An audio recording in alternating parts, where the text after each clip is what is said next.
अस्सलाम वालेकुम। दुनिया भर में काफ़ी सारी चेंजेस अभी आ रही हैं और कुछ बड़े डिसीजन हैं जो कि आने वाले हैं कुछ अरसे के अंदर, जिसमें से एक तो टर्की का इलेक्शन भी है, जिसके रिजल्ट्स जो है वो एक आध दिन के अंदर, कुछ दिनों के अंदर हमें पता चलेंगे, जिसकी वजह से मार्केट्स स्क्रैप की खास तौर से जो है वो स्टील सेक्टर की इम्पैक्ट हो सकती है। सबसे पहले हमेशा की तरह चाइनीज़ फ्यूचर्स की बात कर लेते हैं। चाइनीज़ फ्यूचर्स जो है वो स्लाइटली नेगेटिव और पॉजिटिव कुछ मिला जुला सा रुझान रहा लास्ट वीक में। जो सरिये के फ्यूचर्स हैं वो 1.19% डाउन थे, जबकि HR कॉइल्स के भी 1% डाउन थे। लेकिन अगर कोक की बात कर रहे हैं, कोकिंग कोल की, तो वो 4.2% अप थे और आयरन ओर के भी इसी तरह 2.3% अप थे। स्पॉट प्राइसेस चाइना की पिछले हफ्ते तो काफ़ी ज़्यादा तेज़ी का था, पिछले से पिछला हफ्ता, और चीज़ें काफ़ी रिकवर कर रही थी, रिबाउंड कर रही थी। बट लास्ट वीक में देखने में आया कि चीज़ें थोड़ी सी मान पड़ना शुरू हो गई। जो तेज़ी थी, जो पॉजिटिव एक एटीट्यूड था सबका, वो आहिस्ता आहिस्ता मान पड़ता गया और अब प्राइसेस जो है वापस थोड़ी सी डाउनवर्ड उन्होंने ट्रेजेक्ट्री ली है। और अगर स्पॉट प्राइसेस की बात करें HRC की, तो अराउंड 580 75-80 के लगभग पाकिस्तान में ऑफर्स आ रही हैं HRC की, जो कि तकरीबन $10-12 के करीब कम है वीक ऑन वीक। अगर स्पॉट आयरन ओर की बात करें तो वो $102 पे मूव कर रहा है, जो कि थोड़ा सा डिप कर गया था, थोड़ा सा बढ़ा था, फिर उसके बाद जो है वो थोड़ा वापस डिप किया है, क्योंकि सेंटिमेंट ऐसा ऐसा वीक होते गए ड्यूरिंग द वीक। तो अब $102 के ऊपर लास्ट रिकॉर्ड किया गया। जबकि कोकिंग कोल की अगर बात करें तो $243 FOB बेसिस के ऊपर अभी इस वक्त मूव कर रहा है।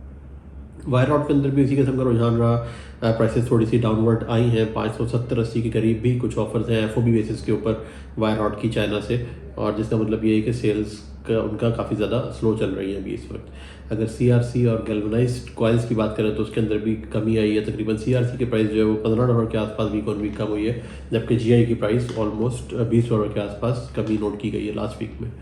अगर जापानीज़ मार्केट की तरफ आएँ तो ये सारा रुझान चाइनीज़ मार्केट्स का जो है वो बाकी जगहों पर भी ज़ाहिर है कि वो रेप्लिकेट करता है बाकी के रीजन्स के ऊपर। जापान के अंदर जो कैंटो टेंडर हुआ, उसके अंदर खासी कम प्राइसेस जो है वो आई हैं सामने देखने में, जो कि $33 के आसपास कम हुआ एज़ कम्पेयर टू लास्ट जो कैंटो टेंडर हुआ था।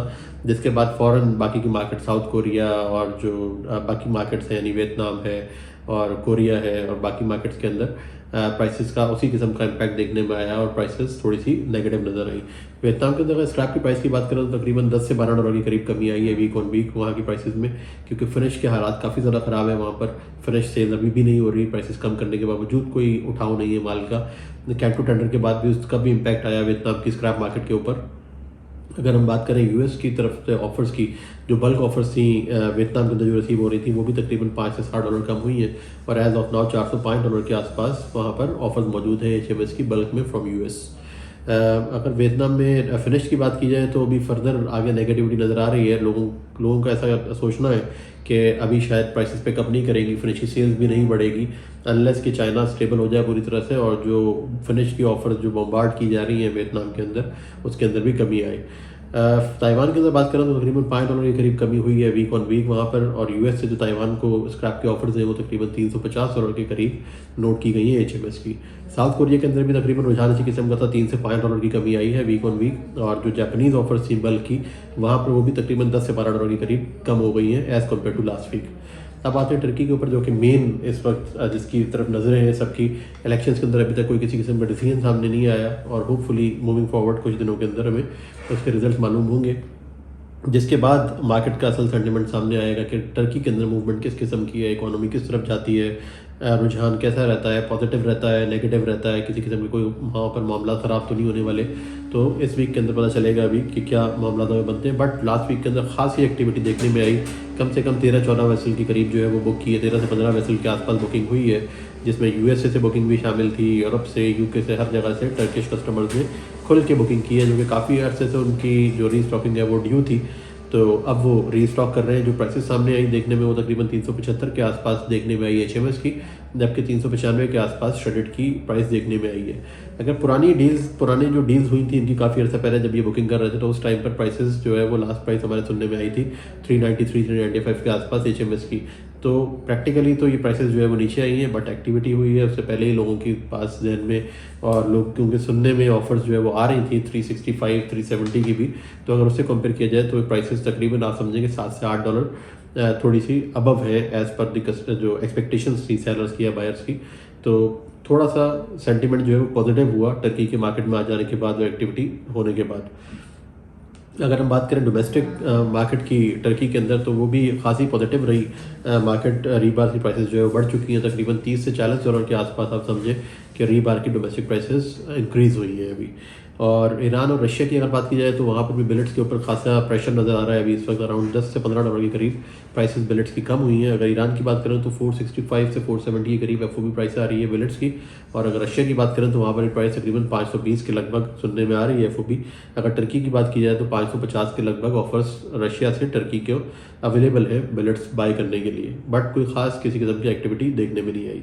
अगर यूरोप की बात करें तो वहाँ पर भी ओवरऑल यूरोप जो है वो पोलैंड हो, जर्मनी हो, इटली हो, हर जगह पर फिनिश्ड के ऊपर, लॉन्ग प्रोडक्ट पे और फ्लैट प्रोडक्ट्स के ऊपर काफ़ी खासा प्रेशर है, जिसकी वजह से मिल्स अपनी प्राइसेस भी रिवाइज कर रही हैं। पॉलिश मिल्स ने भी अपनी प्राइसेस वायर रॉड के लिए भी, रीबार्स के लिए भी कम की है। तकरीबन 30 से 35 यूरो की जो है वो कमी आई है इसके अंदर। और इसी को देखते हुए ऐसा महसूस हो रहा है कि शायद मिल्स अपने स्क्रैप की बाइंग प्राइसेस भी अब आहिस्ता आहिस्ता एडजस्ट करेंगी डाउनवर्ड, वरना अदरवाइज उनके पास फिजिबिलिटी नहीं है काम करने की। अगर बेनेलक्स स्क्रैप की बात की जाए तो उस पर भी एक पॉजिटिव असर आया मैं समझूंगा कि लास्ट वीक के अंदर, क्योंकि काफ़ी अर्से से लोगों के पास पाइल अप हो रही थी क्वांटिटीज़। अब जैसे ही मौका मिला सेलर्स को बेचने का माल, तो टर्की उन्होंने काफ़ी सारे कार्गोज बुक किए हैं अभी। ऑल दो प्राइसेस जो है वो एज़ पर एक्सपेक्टेशन नहीं थी, बट उनको अपने माल लिक्विडेट करने थे, और वो हमने लिक्विडेशन अभी लास्ट वीक के अंदर देखी। और एवरेज प्राइस जो देखी हम लोगों ने वो अराउंड 370 के लगभग जो है वो यूरोप की प्राइस रही है। अगर यूएस की बात की जाए तो यूएस के अंदर भी प्राइसेस जो है वो एडजस्ट हो चुकी हैं। लास्ट वीक के अंदर जो है वो बिल्कुल फाइनल जो एक राउंड था प्राइस एडजस्टमेंट्स का वो हो चुका था, और अब देखने में ये आ रहा है कि चीज़ें स्टेबिलिटी की तरफ जा रही हैं ऐसा ऐसा। खासतौर से अगर आप प्राइसेस की कमी को नोट करें, जो डिक्लाइन आया है प्राइसेस के अंदर, वो अब उस तरीके से नहीं आ रहा। 15-15, 20-20 डॉलर नहीं है इस हफ्ते। अगर पिछले हफ्ते की पोजीशन नोट करें तो मोस्टली जो प्राइसेस मूव किए हैं वो 3, 4, $5, $60 इस तरीके से मूव की है डाउनवर्ड, जिसकी वजह से महसूस हो रहा है कि शायद स्टेबिलिटी अब आहिस्ता आहिस्ता आ रही है और बॉटम नज़र आ रहा है प्राइसेस का। और लोगों को एवेंचुअली जो कंज्यूमर्स हैं उनको माल खरीदना भी है, स्क्रैप खरीदना है बेसिकली उनको। कंटेनर्स की मार्केट की अगर यूएसए के अंदर बात की जाए तो वो भी तकरीबन इंक्रीज़ हुई है लास्ट वीक के अंदर। $4 से $5 की जो है वो उसके अंदर इंक्रीमेंट आया है। जून भी अभी फ़िलहाल नेगेटिव लग रहा है यूएस के अंदर। जो नेक्स्ट जून में प्राइसेस आने वाली हैं वो होपफुली शायद डाउनवर्ड ही होंगी, लेकिन उतनी ज़्यादा खासा बहुत ज़्यादा डाउनफॉल नहीं आएगा उनके अंदर, बट डाउनवर्ड एडजस्टमेंट होगी ज़रूर। ये सबको एवेंचुअली नज़र आ रहा है अभी, क्योंकि फिनिश की सेल्स उस तरीके से है नहीं। बांग्लादेश की अगर बात की जाए तो वहाँ पर जो कैंटो का टेंडर हुआ था बेसिकली, जो कि $30 के आसपास नीचे गया था जापानीज़ प्राइसेस, उसमें से मेजर क्वांटिटी जो है वो बांग्लादेश को ही बिकी है। और जो प्राइस सुनने में आ रही है उसकी वो 405-10 के आसपास सुनने में आ रही है HMS की, फ्रॉम जापान टू बांग्लादेश।